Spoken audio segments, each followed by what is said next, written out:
Narito na nga ang ating latest update tungkol mismo kay KD Estrada at Alexa Ilacad, kung saan ay umani nga agad ito ng samot-saring komento sa social media.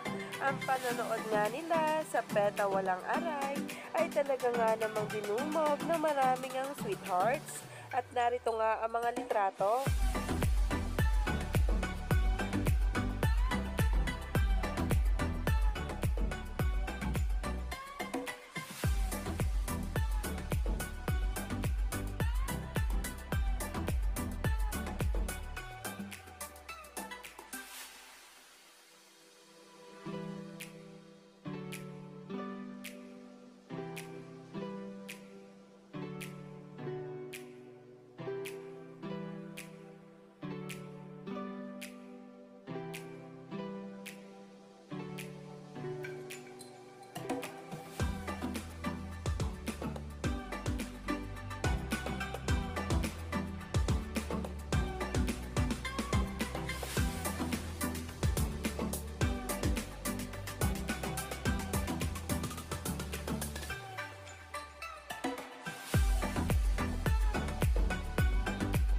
Kaya naman, stay tuned lang tayo for more updates tungkol mismo kay KD Estrada at Alexa Ilacad sa mga susunod na araw.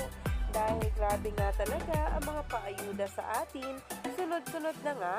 At wag na nga magpahuli pa sa bawat post nila sa kani-kanilang mga ganap sa mga susunod na araw.